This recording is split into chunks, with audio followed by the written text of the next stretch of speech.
Seigneur vous bénisse. Amen. Je vous salue tous au nom de notre Seigneur Jésus-Christ. Et je vous transmets aussi les salutations de frère Richard, qui aurait bien voulu être aussi avec nous. Mais aujourd'hui, c'est lui qui prêchait à l'Assemblée de l'Élève. Alors il m'a dit de vous saluer au nom de notre Seigneur Jésus-Christ. Et que je vous dise qu'il vous aime. Amen. Et moi aussi je vous aime. Amen. Que le Seigneur bénisse. Amen. Et nous avons commencé à parler des choses que nous avons encore parlé, que nous avons chanté, tous les cantiques que nous avons chantés aujourd'hui parlaient de ça. Nous sommes les bienheureux du temps de la fin et nous avons parlé des bienheureux de notre temps, dont le Seigneur a parlé heureux, heureux, heureux dans le sermon sur la montagne.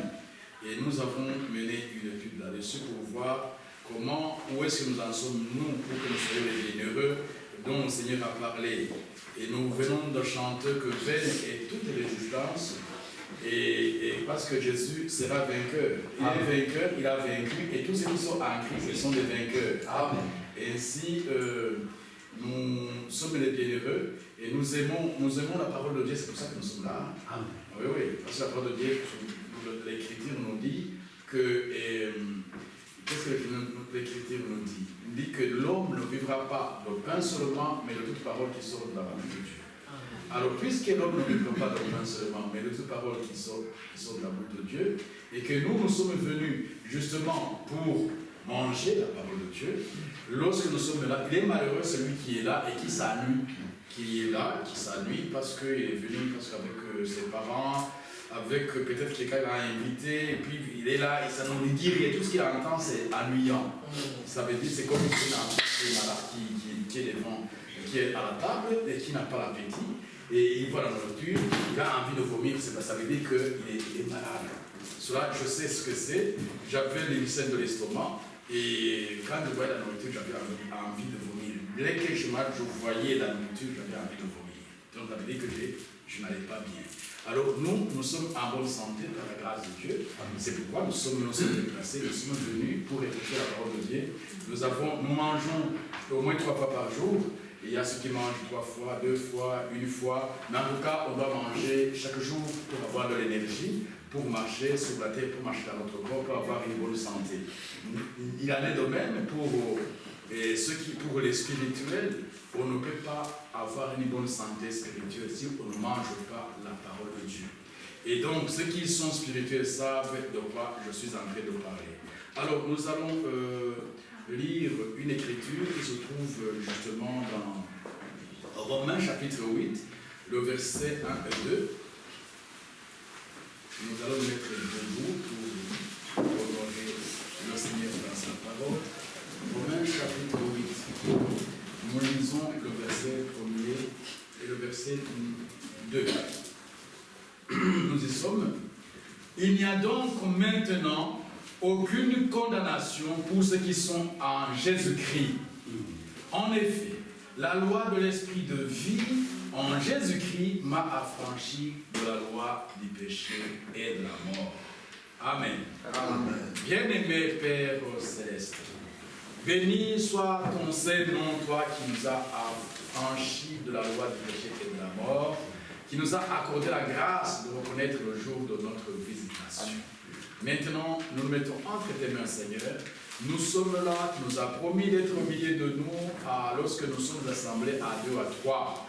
Et nous y sommes, Seigneur. Nous avons chanté, tu nous as guidés, nous avons eu de l'émotion dans les cantiques. Lorsque nous avons expérimenté ton amour, oh Dieu, ça nous fait du bien. Maintenant, Seigneur, fais encore nous du bien en nous donnant ta parole, en faisant en sorte que nous ayons faim, soit que nous ayons l'appétit pendant que tu nous parles. Nous te le demandons, Père, accorde-le-nous au nom de notre Seigneur Jésus-Christ. Amen. Amen. Vous pouvez vous asseoir, mes bien-aimés. Donc nous sommes en train de parler des bienheureux de Dieu dans notre temps. Qui sont les bienheureux de Dieu dans notre temps? Ce sont ceux qui reconnaissent le temps de leur visitation. Ceux qui reconnaissent les personnes que Dieu a envoyées sur terre pour leur parler, pour leur donner la nourriture au temps convenable. Ce sont eux qui sont les bienheureux. Et cela, ça ne se fabrique pas, ça ne s'achète pas sur le marché, ça ne s'apprend pas à l'école. Et donc, c'est une nature que Dieu nous a donnée et nous sommes venus ayant envie d'écouter la parole de Dieu, ayant envie de connaître Dieu, de savoir que nous ne sommes pas venus sur cette terre tout simplement parce qu'on dit que Dieu existe. Oui, nous avons su que Dieu existe, mais il a fallu expérimenter nous-mêmes que Dieu réellement existe. Et il est au milieu de nous, et c'est ainsi que Dieu nous a parlé de la perfection. Donc il n'y a que ceux qui sont parfaits qui vont entrer, qui vont être enlevés. Et on nous dit que nul n'est parfait sur terre. On nous dit que aucun humain n'est parfait. Mais de quelle perfection il s'agit? Quand nous lisons, nous avons lu dans Matthieu chapitre 5, verset 48, nous avons lu une conclusion où le Seigneur Jésus conclut dans ce chapitre-là, dans Matthieu chapitre 24, pour ceux qui ont la Bible, nous voyons une conclusion, c'est la fin du chapitre 5, et du chapitre 5, oui, Matthieu chapitre 5, vers la fin, il nous est dit une parole qui est créatrice, la parole de Dieu. Dieu a créé le monde par sa parole. Et cette parole, quand il prononce la parole, elle s'accomplit toujours. Alors, il dit, au verset 48, il dit, soyez donc parfaits comme votre Père céleste est parfait. Être parfait comme Dieu. Oula. Alors, maintenant, quand nous lisons au-dessus, en haut, nous voyons de quelle perfection il s'agit. Donc, à partir de... Si on commence seulement par le verset 43, où nous dit, vous avez appris qu'il a été dit, tu aimeras ton prochain et tu haïras ton ennemi. Ça, c'est la loi de la chair. C'est tout à fait normal que celui qui t'aime, tu l'aimes, et celui qui te hait, c'est automatique, tu ne veux pas l'aimer. Pourquoi? Parce que c'est la chair, c'est la loi du péché et de la mort. Donc, nos pères, nos parents, nous sommes venus par l'art de la connaissance du bien et du mal.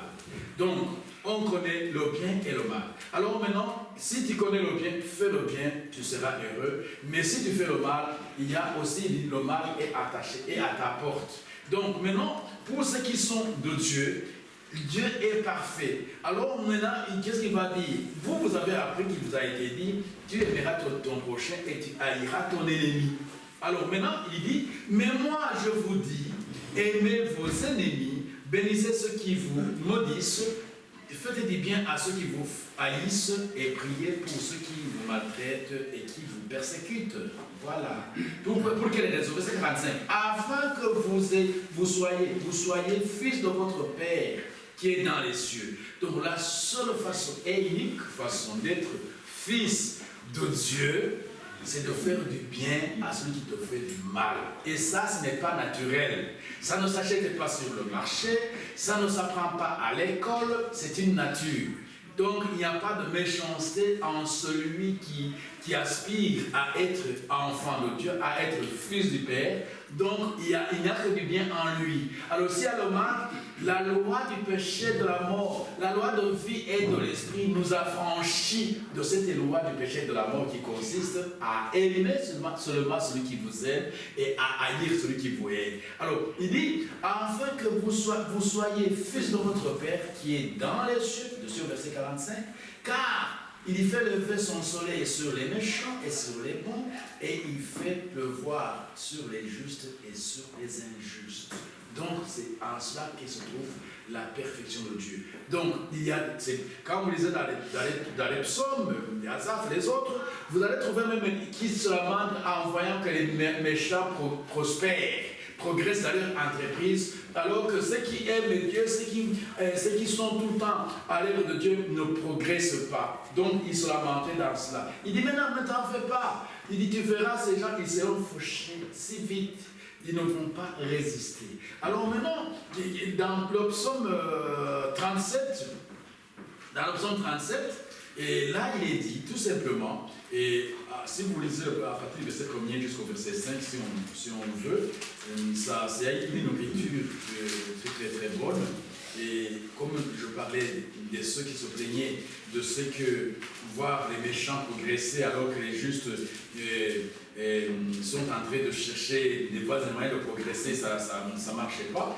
On va voir pourquoi. Alors là, c'est un psaume de David. David va dire, Ne t'irrite pas contre les méchants. N'envie pas ceux qui font le mal, car ils sont fauchés aussi vite que l'herbe. Et ils se flétrissent comme le gazon vert. Alors maintenant pour toi, il dit, confie-toi en l'Éternel et pratique le bien, parce que tu connais le bien. Et si tu ne pratiques pas le bien, tu commets l'iniquité.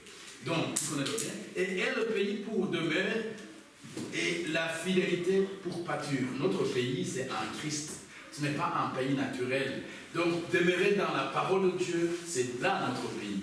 Notre pays, c'est de vivre l'écriture. Nous sommes dans un monde spirituel. Dans le pays dont on parle, ce n'est pas la Belgique, ce n'est pas le Congo, ce n'est pas l'Amérique. Ici est le pays pour demeure. Là, chez eux, c'était le pays naturel, en réalité. Mais pour nous, le pays, c'est le fait d'être heureux. Le fait de vivre en paix, demeurer en paix, être en Christ, sachant que là, je ne suis pas, je suis sur la terre, on me voit sur la terre, mais l'Écriture nous dit que je suis dans le ciel. Il dit, ma vie est cachée en Christ dans le ciel. Aucun sorcier, aucun malfaiteur ne peut me faire du mal si Dieu ne l'autorise pas. Parce qu'il est dit, qui dira qu'une chose arrive sans que l'Éternel l'ait ordonné? Il dit, n'est-ce pas du très haut que viennent les mondes et les biens? Il dit, pourquoi l'homme vivant se plaindrait-il? Que chacun se plaigne de ses propres péchés. Là, c'est la marcation de Jérémie, chapitre 3, verset 37 à 38. Alors maintenant, comme nous sommes dans le psaume 37, il y a le verset 4 qui dit, fais de l'Éternel tes délices et il te donnera ce que ton cœur désire. C'est automatique. Lorsque tu aimes le Seigneur, lorsque tu fais de l'Éternel tes délices, lorsque tu t'éloignes du monde, tu résistes à Satan, alors le Seigneur te donne ce que ton cœur désire. Pour quelle raison? Parce qu'il te donne sa pensée. Tu vas désirer les choses selon la volonté de Dieu. Parce qu'il a trouvé la place en toi, il a trouvé où demeurer. Alors tu vas demeurer ce que l'Éternel désire. Mais maintenant, regardez. Verset 4, il te donne, verset 5.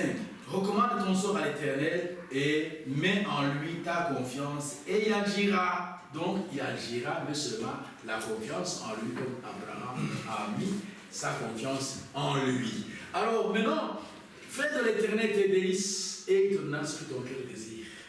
Mais puisque tu es enfant de Dieu et que Dieu t'aime, tu as fait de l'Éternel tes délices.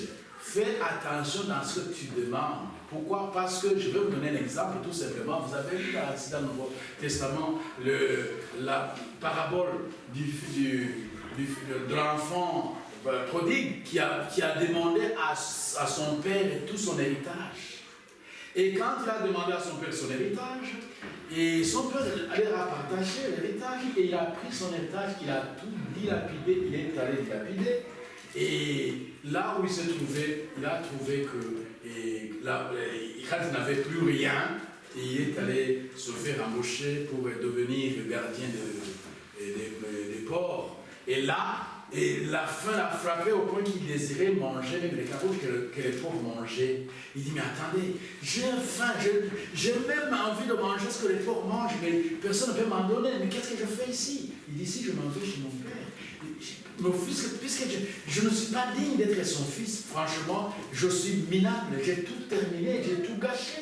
Qu'est-ce que je vais lui dire? Je vais lui demander d'être un de ses serviteurs dans les champs, et comme ça, j'aurai quand même à manger.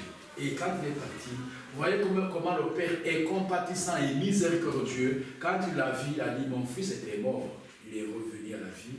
Au lieu il n'a même pas attendu qu'il lui dise ce qu'il avait décidé de lui dire. Ces déclarations, il a dit, mon fils vient, et on a fait seulement un festin parce que l'enfant était perdu, était revenu. Alors ainsi, c'est ainsi qu'il est dit que toutes choses concourent au bien de ceux qui aiment Dieu, ceux qui sont appelés selon son dessein. Tu peux demander des choses, tu ne sais pas ce que tu es en train de demander, et tu vas te retrouver dans le pétrin, tu te trouves dans les choses, alors que toi tu pensais que c'est là où se trouvait la vie, alors que ce n'était pas ça. Alors quand et que tu es chicoté sérieusement, tu vas revenir, et en revenant, ça sera une expérience, tu vas raconter aux autres ce que tu es devenu, ce sera maintenant un enseignement pour les autres, pour ne pas faire ce que tu as fait. Mais puisque Dieu t'aime, il est miséricordieux et compatissant, te ramène à lui. Il ne te condamne pas selon tes bêtises, mais il te ramène à lui pour que tu sois heureux parmi les bienheureux. Et ainsi, mes bien-aimés, l'Écriture va nous dire effectivement que toutes choses concourent au bien de ce qui est Dieu, dans Romains 8, verset 28. Et le verset 29, il dit, car à ceux qu'il a connus d'avance, il les a aussi prédestinés à être semblables à l'image de son Fils, afin que son Fils soit l'aîné de plusieurs frères. Puisqu'il nous a prédestinés à être semblables à lui, nous devons le désirer. Alors maintenant, aujourd'hui, nous allons continuer. Quand nous lisons dans Jean chapitre 1er, au verset 1 à 3, et Jean chapitre, au verset 1 à 3, et le verset 14, nous allons lire le verset 14, nous allons revenir au verset 11 et 12 pour donner la chose telle que cela m'a été donnée. Et au commencement était la parole, et la parole était avec Dieu, et elle était au commencement avec Dieu.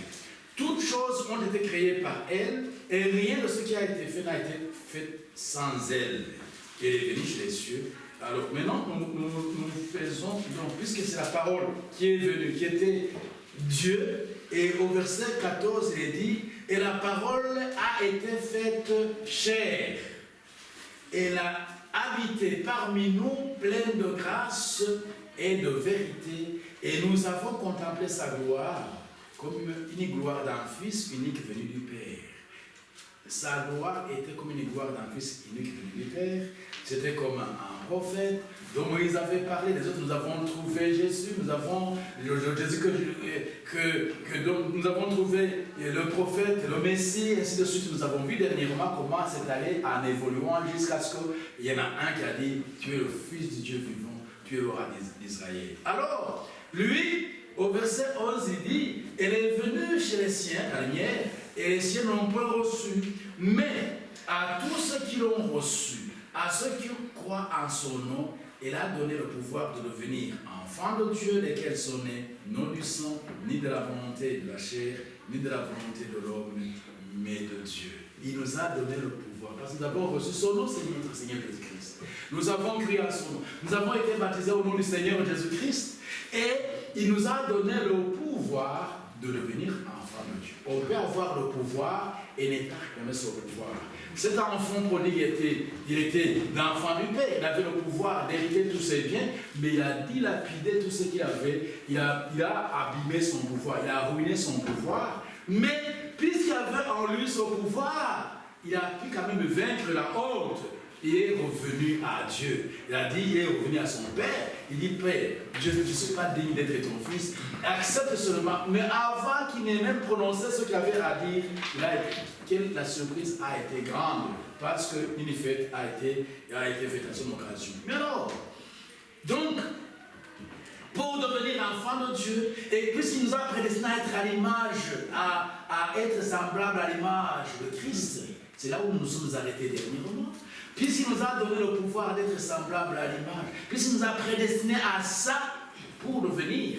Alors, Jésus nous en parle déjà au verset 6, en parlant à ses disciples, à Luc chapitre 6 plutôt, Luc chapitre 6, verset 40, il va nous dire quelque chose qui va nous montrer que ce que nous demandons, c'est une bonne chose, mais nous devons savoir par quel chemin il est passé. Et il nous dit, Luc 6, 40, il nous dit ça. Il nous dit que, il dit, le disciple n'est pas plus grand que le maître, mais tout disciple accompli sera comme son maître. Accompli veut dire parfait. Tout disciple est parfait, qui est comme son maître, va être comme son maître. Et son maître, notre maître et notre Seigneur Jésus, quand il est devenu, il est arrivé à la perfection, c'était l'amour qui a atteint son comble pour ses disciples. Il a ôté ses vêtements et il s'est mis en linge et a commencé à laver les pieds de ses disciples. Pour dire, il dit, vous m'appelez maître, oui je le suis, mais vous avez vu ce que j'ai fait, alors faites-le de même parmi vous, alors vous serez heureux. si vous faites les uns les autres. Nous avons vu que le fait de laver les pieds, c'était un enseignement. Laver les pieds, c'était le métier le plus vil de tout. Il n'y avait que les esclaves qui le faisaient aux visiteurs qui venaient. Avant d'entrer dans la maison de noces, il y avait un esclave qui était là pour laver les pieds de ceux qui entraient, parce qu'il y avait la poussière, comme ils s'habillaient, comme vous voyez les comment ils s'habillent, les habits, ça balayait la poussière. Donc les pieds étaient sales, on devait les laver. Et c'est les esclaves qui le faisaient. Et le Seigneur, lui qui était le roi des rois, le Dieu créateur de l'univers, celui qui a créé toutes choses par sa parole, qui est devenu chair, lui, il a lavé les pieds de ses disciples. Ça veut dire que nous devons nous aimer les uns les autres et nous couvrir, accepter. Quand on te parle que ton frère a péché, ton frère a fait le mal, et que toi, tu ne puisses pas aller le dépouiller encore pour dire oui, vous savez comment c'est qu'il a fait? Il a fait le mal. Se moquer de ton frère parce qu'il a fait le mal. Au contraire, tu dois être miséricordieux et compatissant pour justement l'aider à sortir du mal. C'est comme tu vois quelqu'un qui est en train de s'enliser, de se noyer. Au lieu de lui tendre la perche pour qu'il sorte de là, et toi tu commences à frapper dessus pour dire ah, tu es pécheur. Tu commences à le juger, tu commences à faire des choses au point que tu l'attristes encore davantage, alors que déjà, le fait, puisqu'il était un enfant de Dieu, ce qu'il a fait lui a fait du mal. Il n'aurait pas dû faire ça. Il n'aurait pas dû faire ça. Comme il l'a fait, et il est mal à l'aise. Pourquoi lui reprocher encore de ce qu'il sait déjà qu'il a mal fait? Je vais vous donner un exemple de bien-aimés. Frères et sœurs, vous recevez un frère chez vous, une sœur chez vous, et puis il doit préparer à manger, vous n'êtes pas là, il pense qu'il fait à manger pour vous, et puis il va jouer, il va sur Internet, il commence à jouer, il oublie qu'il a la casserole au feu, et il va brûler la casserole jusqu'à ce que ça crame sérieusement, et tout est cramé. Et alors que tu venais d'acheter ta casserole, c'était vraiment joli, c'était beau, tu aimais bien, la casserole, tu devais l'utiliser. Mais ton ami ou ton frère ou ta soeur l'a brûlé gris. Mal, donc il a fait mal. Et tu arrives, tu trouves qu'il a fait ça. Déjà, quand il se réveille, il dit mince, j'ai tout oublié. Toute la maison sans mauvais, sans les brûler. Dès que vous entrez dans la maison, il dit ça brûle. Où est-ce que tu étais? Déjà, le fait tout simplement qu'il a ouvert la porte, il a essayé de faire, il a fait tout, mais ça n'a pas marché, ça brûle partout, ça sent mauvais. Et toi, tu arrives, c'est la casserole que tu as achetée hier, qui a été et la nourriture que tu avais. Il aurait même aimé rien faire, tu l'aurais fait toi-même. Mais il a pris l'initiative de le faire. Il voulait bien faire du bien. Mais finalement, dans sa faiblesse, c'est sur Internet, il a oublié qu'il y a la casserole. Et ça a brûlé. Maintenant, quand tu viens, tu commences à t'énerver. Ça ne sert à rien de t'énerver. Pourquoi? Parce que justement, c'est rien. Il dit, n'est-ce pas du très haut que viennent les monstres et les biens? Pourquoi l'homme vivant se plaindrait-il? Tu vas te plaindre. Déjà, lui, il est déjà foutu. Là où il n'est pas bien. Il a fait mal. Il a fait mal. Il le sait. Pourquoi en rajouter? Ce qu'il faut faire, c'est de lui remonter le moral. Non, t'en fais pas. Qu'est-ce qui s'est passé? Non, tu vas. Non, ne t'en fais pas. C'est ça où tu prends autre chose. Tu ne pas. Ah, tu appelles ton mari. Tu es où? Tu passes au magasin, acheter les choses. Parce que c'est qu'on a acheté hier. Je te dirai quand tu seras là. Il passe au marché, il amène la chose que vous préparez. Et la personne, il est mal à l'aise. Très, très mal. Il risque même de fuir. Parce que ce qu'il a fait n'est pas bon. Donc ce qu'il faut faire, c'est de le consoler. Alléluia. Amen. Le consoler parce que ce qu'il a fait n'était pas bon. Il le sait. Alors pourquoi en rajouter? Pourquoi encore frapper? Pourquoi encore faire? Non, il le sait. Il a été frappé. Dans son fort intérieur, il n'y a rien de bon. Donc, ce qu'il faut faire, c'est de l'édifier, de l'encourager. Tu ne savais pas, tu n'as pas décidé. Est-ce que tu as décidé de le faire? Non. Tu as décidé que ça brûle? Non. Pourquoi tu t'en veux? C'est arrivé. Seulement, tu sais où l'erreur est que tu as oublié, tu as été distrait. C'est là la chose. La faute, c'est que tu as oublié. Maintenant, reconnais que c'est une faiblesse. Désormais, quand tu prépareras, ne va pas là-bas parce que c'est une faiblesse pour toi, tu vas oublier. Ça va t'arriver et il faut éviter que ça t'arrive pour la seconde fois. Maintenant que tu le sais déjà que c'est arrivé, que ce soit pour toi une expérience. C'est comme ça, nous tous, ça nous est déjà arrivé. Nous aussi, nous avons été distraits un jour. Nous aussi, nous avons déjà fait mal. Alors que nous ne voulions pas. C'est un exemple que je vous donne pour vous montrer que ça ne sert à rien de frapper celui qui est déjà frappé. Donc, contraire, il faut lui tendre la quoi? La perche. C'est ce que Philippe nous dit ici. Philippiens chapitre 2.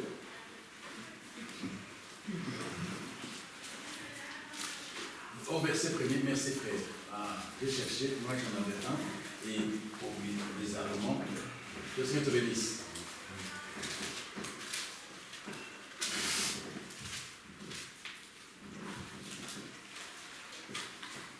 Et Philippiens chapitre 2, je disais, Philippiens chapitre 2,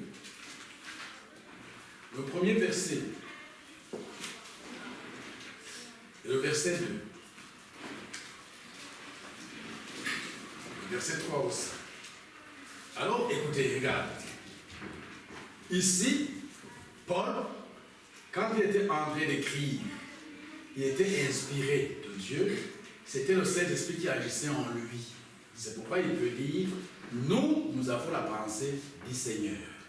C'était le Saint-Esprit parlant aux Philippiens à travers la lettre de Paul. Il dit, s'il y a quelque consolation en Christ, quand on parle de consolation, ça veut dire quoi? Ça veut dire qu'on est en train de pleurer. Ça veut dire qu'il y a eu déjà, il y a des larmes quelque part. Ça veut dire qu'on est affligé. Donc quand on est affligé, on est consolé. Donc s'il y a quelque consolation en Christ, s'il y a quelque soulagement dans l'amour, quand on parle de soulagement, ça veut dire quoi? Ça implique qu'il y a une souffrance quelque part, n'est-ce pas? Nous sommes d'accord? Amen. Donc, s'il y a maintenant quelques soulagements dans l'amour, donc celui qui manifeste l'amour soulage celui qui est dans la souffrance. Celui qui a brûlé la casserole de ça. Peut-être c'est la seule casserole qu'on a achetée, on est donc on essaye de laver ça, il a fait tout les moyens possibles. Non, c'est pas possible, donc c'est à jeter. C'est à jeter, c'est mal. Alors il est affligé, donc il faut le consoler dans l'amour. Parce qu'il le comprend, évidemment qu'il doit être mal. Il doit être mal, franchement. Il est mal. Alors, s'il y a quelques communions d'esprit, donc, alors maintenant, ce n'est pas que les soulagements, ce n'est pas que les consolations, il y a aussi quelques communions d'esprit, vous vous sentez unis, c'est ce que tu dis, est-ce que je dis, nous sentons que c'est la même chose, donc c'est beau ça, frère, chacun veut parler, mais calme-toi, ce qu'il dit est déjà en toi, ce qu'il dit est en toi, donc oui, c'est ce qu'il dit est en toi, alors, calme-toi, humilie-toi, laisse-le parler et tu auras ton tour aussi à parler, vous allez communier. Et quand il parle, tu es dans la joie. Et dans la joie, s'il y a quelque communion d'esprit, s'il y a quelque compassion, quand on parle de compassion, ça veut dire quoi? Ça veut dire qu'effectivement, il y a quelqu'un qui est mal, mais il faut avoir de la compassion, il faut lui tendre la perche. S'il y a quelque compassion, alors il continue, et quelque miséricorde, et rendez ma joie parfaite, ayant un même sentiment, un même amour, une même âme, une même pensée. Ne faites rien par esprit de parti ou par vaine gloire, mais que l'humilité vous fasse regarder les autres comme étant au-dessus de vous-même. Oula, c'est merveilleux ça, n'est-ce pas? Ça pour moi, c'est la nourriture. Je veux bien, je veux que je sois ça. Je n'y arrive pas, mais il faut que j'y arrive. Amen. Mais puisqu'il faut que j'y arrive, je fais quoi? Je réalise que je ne suis pas encore arrivé à ne pas considérer que mes intérêts, mais que je considère ceux des autres, que je sois humble. Je ne suis pas humble, je suis orgueilleux. Je sens que mon orgueil m'empêche d'être humble. Alors qu'est-ce que je fais? Il faut que je constate d'abord mon état spirituel, que je suis orgueilleux, que la parole que j'ai citée, ce que j'ai dit, ça prouve que je suis orgueilleux. Cette phrase est prononcée par le démon d'orgueil. Salazar, non, tu n'aurais pas dit dire ça.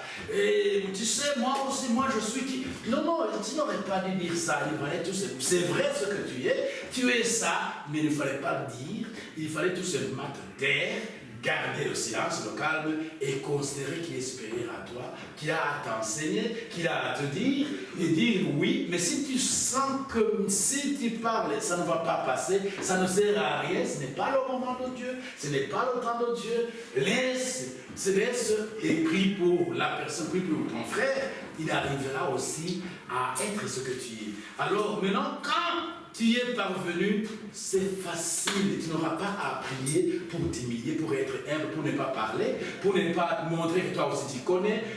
2, 3 personnes ont déjà parlé. Ils parlent de la même chose. Tout ce qu'ils disent, c'est justement ce que tu aurais pu dire. Pourquoi parler? C'est déjà dit, hein? C'est déjà dit, c'est tout. Même si tu te calmes, on ne dira pas que lui ne dit rien. Non, non, ça ne sert à rien de montrer que toi aussi tu sais parler. Que tu sais parler aussi, que non, ça ne sert à rien. Alors maintenant, il dit, regarde comme les autres comme étant au-dessus de vous. Ça ne sera pas, ça ne s'achète pas sur le marché, ça ne s'apprend pas à l'école, ça se crée en toi par la parole de Dieu, à laquelle tu crois, mais que tu n'es pas parvenu à y être, tu demandes, Père, je veux te ressembler. Je veux être ça. Je veux que mon frère qui m'a calomnié, mon frère qui m'a critiqué sans savoir la vérité réellement, il a entendu que Lazare a fait, il a s'est mis dans le nombre de ceux qui m'ont critiqué alors qu'il n'est pas venu me voir pour que je lui dise réellement ma version, mais j'entends que ton frère a dit ça. Tu sais ce que ma mère a dit là?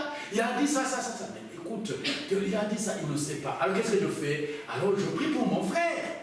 Je prie pour mon frère, en fait que mon frère puisse réaliser que ce qu'il a fait n'était pas conforme à la parole de Dieu. Pourquoi? Parce que la parole de Dieu dit comment? Qui sait ce que la parole de Dieu dit? Il dit, si ton frère a péché, va, trouve-le, parle-lui. Et s'il ne t'écoute pas, prends avec toi un autre frère, parlez-lui à 2. S'il ne vous écoute pas, alors parlez à l'église pour que l'église, les anciens puissent le conseiller. Et si maintenant il n'écoute pas l'église, à ce moment-là, on communique cela à l'église pour qu'on sache la position de tel frère. Il n'est plus de nous. Nous l'avons conseillé selon la parole de Dieu, mais il a choisi le mal. Parce qu'en lui, il y a le bien et le mal, même s'il n'est pas rempli de Saint-Esprit, mais Dieu, il est né avec il est né de la connaissance du bien et du mal. Donc, il a choisi suivre le chemin du mal, donc à ce moment-là, on le laisse. Et si on l'aime, si on sait que c'est un frère qui est bien, qui est un frère vraiment qui aimait, qui était né de Dieu, donc ce qu'il fait, ce n'est pas normal. Il faut, qu'est-ce qu'on fait? Paul, certains apôtres ont dit, ne lui dites même pas salut, pour qu'il éprouve la honte et qu'il vienne et qu'il revienne. Parce qu'il va se sentir mal là où il est. C'est comme un enfant qu'on dit qu'il n'avait plus rien à manger et qui est venu chez son père. Et l'autre disent, Paul, lui, ne badinait pas, il est livré même à Satan pour qu'il soit touché et qu'il revienne. Ça arrive. Il y avait un frère aussi qui le faisait. Moi, je n'ai jamais fait ça. Et parce que je ne suis pas d'avis, parce que je sais bien aimer que toutes choses concourent au bien de ce qui est Dieu. Il est déjà entre les mains de Satan. Qu'est-ce que je vais faire encore? Et donc, ce n'est pas que je suis contre Paul. Paul a été poussé. Moi aussi, peut-être qu'un jour ou l'autre, je peux être obligé de pousser à livrer quelqu'un à Satan. Je ne sais pas. Mais pour le moment, je ne suis pas poussé ainsi. Et celui qui est poussé à le faire, il le fait. Mais ici, on dit que quand Satan, ce qui prouve que c'est Dieu qui vous a poussé à le faire, là où il est, ne sera pas en paix. Satan va le troubler, va le cribler et il va revenir vite pour revenir, en fait, qu'il soit demandé pardon. Ça arrivait à Matadi, un frère qu'on avait livré à Satan, et il est venu, il est rentré, parce que justement, ça n'allait pas, il allait mourir. Et il a demandé pardon, et on l'a pardonné, et il est revenu dans la bergerie. C'était dans les années 91, 92, comme ça, je me rappelle. Alors, ainsi, les bien-aimés, je disais cela, mais ici, nous sommes en train de parler de la perfection. Qui est parfait si ce n'est celui qui est humble? Qui est parfait si ce n'est celui qui est miséricordieux et compatissant? Qui est parfait si ce n'est celui par qui Dieu, alléluia, ça me rappelle Job. Job, il était là, un homme intègre, parfait, qui donnait les offrandes, même pour ses enfants, il s'inquiétait, peut-être ils ont mal fait, ils ont mal agi. Mais lui ne savait pas qu'au ciel, il y a un complot qui est en train de se jouer. Un complot. Je dis ça pour que vous compreniez, mes bien-aimés. Parce que Dieu n'est pas complotiste. Mais ce jour, quand vous lisez dans Job chapitre 1er et chapitre 2, vous trouverez que Satan vient au ciel et trouve se gambader et dit, tu as vu mon serviteur Job, il est intègre, n'est-ce pas? Il est ça. Il dit, tu parles d'intégrité, intégrité. Il dit, donne-le-moi, tu vas voir. Que je le crible un peu, il va t'insulter en face. Il dit, non, non. Paul, il dit, va le faire. Va le faire. Seulement ne touche pas à sa vie. Et il t'a le faire. Est-ce que toi, mon frère, toi, ma soeur, est-ce que Dieu peut parier comme il a parié pour Job? Il a parié, il va le faire. Satan, il a fait. Et tout ce qu'il a fait, ça montrait que c'était Dieu qui le faisait. Le fait descendre du ciel pour brûler tout ce qu'il a fait. Le fait descendre du ciel, attends, tu vas dire qui? Vous lirez dans Job, vous ne trouverez jamais dans toutes ces déclarations où il dit que c'était Satan. Et non, jamais. Il dit, Dieu, si je trouvais là, si je pouvais même y arriver, si je pouvais atteindre le lieu où il est, et je lui parlerais moi-même. Et ses amis l'accusaient, non, Job, Dieu est juste. Tu ne peux pas faire, il ne veut pas te faire ça. Tu ne peux, toi, péché certainement. Réfléchis un peu. Tu as péché. Et lui disait, non. Il s'observait, il trouvait, non, il n'avait rien fait. Bien aimé frères et sœurs, vous savez, la différence entre nous et Job, c'est que quand tu te présentes à la présence de Dieu, tu n'es jamais satisfait, tu sens vraiment que tu es pécheur. Le Saint-Esprit te convainc de pécher. Et donc, c'est pourquoi, des fois, vous me trouvez, quand j'ai déjà pleuré plusieurs fois devant vous, n'est-ce pas? Ça m'est arrivé plusieurs fois. Et même quand je suis dans la joie, je sens que je ne suis pas digne de ses grâces, les larmes commencent à tomber sans que je sache comment ça vient. Pourquoi? Parce que j'ai une conviction en moi en disant que je ne suis pas vraiment digne. Quelle grâce que le Seigneur m'accorde, que je sens que c'est agréable. Dans mon cœur, je sens que vraiment je suis bien, je suis dans la joie. Et cette joie est ineffable et je commence à pleurer tout simplement parce que je ne sais plus comment me tenir. Donc ça m'arrive. Donc, vous l'avez déjà. Ceux qui ont déjà observé ça et l'ont déjà vu. Alors, maintenant, regardez. Dans Job 19, et à partir du verset, je crois que c'est le verset, je vais noter quelque part, 25 jusqu'au verset 27, nous sommes en train de parler de la perfection des bienheureux, pour madame qui est en train d'écrire, nous parlons des bienheureux de Dieu, de notre temps, des temps de la Odyssée. Alors, dans Job, s'il y a quelqu'un qui a trouvé Job 37, je disais Job 37, c'est 19 plutôt, Job 19, à partir du verset 25, voilà Job déjà ce qu'il dit. Après avoir été confus, après avoir vu combien il souffre, que ses amis ne le comprennent pas, il va leur donner un témoignage, une chose, la foi qu'il avait, Job 19.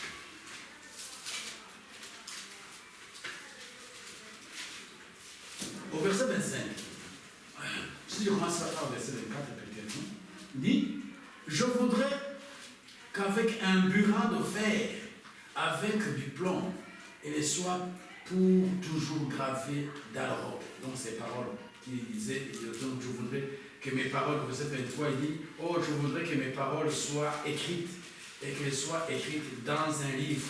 Mais je voudrais qu'elle soit au contraire, parce que dans un livre, ça peut se déchirer, ça peut se froisser, mais si on pouvait les graver avec du burin dans le roc, pour que ça ne s'efface pas. Alors maintenant, voilà ce qu'il dit. Mais je sais que mon Rédempteur est vivant et qu'il se lèvera au dernier jour, le dernier sur la terre, quand ma peau sera détruite, il se levera. Après que ma peau aura été détruite, moi-même je contemplerai Dieu. Il avait l'espérance. Le livre de Job, c'est le livre le plus ancien de tous les livres de la Bible. Les chercheurs ont trouvé que c'est Moïse qui a écrit ce livre. Avant, quand vous lisez l'histoire de Job, c'était avant la loi, avant même Abraham. Donc c'était des justes de cette période-là, peut-être après Abraham, c'est parce que Abraham, c'est Moïse qui écrit l'histoire d'Abraham, de ce qui s'est passé. Alors maintenant, ici il dit, au verset 27, il dit, je le verrai et il me sera favorable.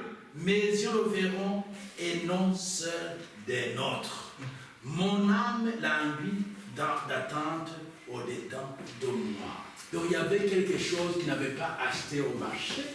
Il y avait quelque chose qu'il n'avait pas appris à l'école, qui était au-dedans de lui, qui avait un ardent désir de voir son Rédempteur. Il dit, comme je ne vivrai pas éternellement, je mourrai certainement, je serai enseveli, mais je sais des choses, je le verrai.